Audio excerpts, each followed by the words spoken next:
LPA, mataas na ang tsansa maging bagyo, tatawaging Kyepo. Ayon sa Pag-asa, mataas na tsansa na maging bagyo ang low pressure area, LPA, na nasa labas ng bansa at posibleng tatawaging Kyepo. Inaasahang papasok ito sa loob ng Philippine Area of Responsibility, or mamayang tanghali o mamayang gabi. Hinahatak na nito ang habagat na nagpapaulan sa ilang bahagi ng Mindanao. Posible ito tumama sa Northern Luzon sa Biyernes o Sabado, at magdadala ng katamtaman hanggang sa malalakas na pag-ulan sa malaking bahagi ng bansa. Sa ngayon, dalawang senaryo ang nakikita na posibleng tahakin nito.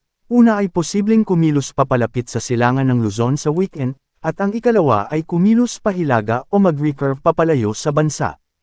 Inaasahang haatak din ito ng habagat na muling magdadala ng kalat-kalat na pag-ulan partikular sa kanlurang bahagi ng bansa sa mga darating na araw.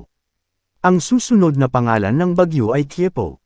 Patuloy na mag-antibay sa iba pang update hinggil sa nasabing potensyal na bagyo at ng pagbabalik ng habagat sa bansa sa mga susunod na araw. Maulap at may kalat-kalat na pag-ulan sa ilang bahagi ng bansa.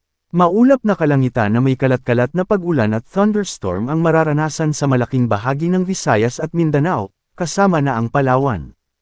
Ito ay dulot ng habagat at trough ng low pressure area. Samantala, sa Metro Manila at nalalabing bahagi ng Luzon, inaasahan ng bahagyang maulap hanggang maulap na kalangitan na may pulu-pulong pag-ulan o thunderstorm. Ang habagat ay patuloy na nakaaapekto sa Mindanao at Palawan.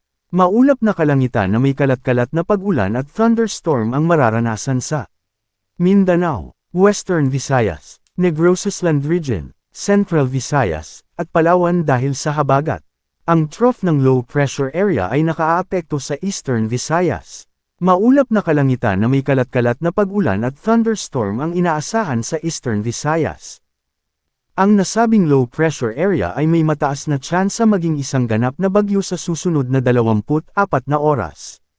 Ang nalalabing bahagi ng bansa ay makakaranas ng localized thunderstorms. Bahagyang maulap hanggang maulap na kalangitan na may paminsan-minsang biglaang pag-ulan ang iiral sa natitirang bahagi ng bansa. Narito ang lagay ng alon at hangin sa mga baybayin ng bansa.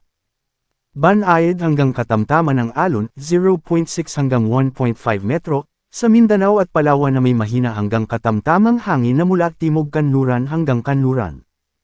Banayad hanggang katamtaman din ng alon, 0.6 hanggang 1.5 metro, sa Visayas, Central Luzon, at nalalabing bahagi ng Southern Luzon na may mahina hanggang katamtamang hangin na mula hilagang silangan hanggang hilagang kanluran.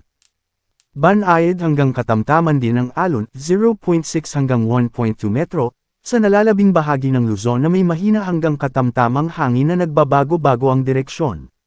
Maging handa at manatiling updated sa lagay ng panahon. Don't forget to subscribe.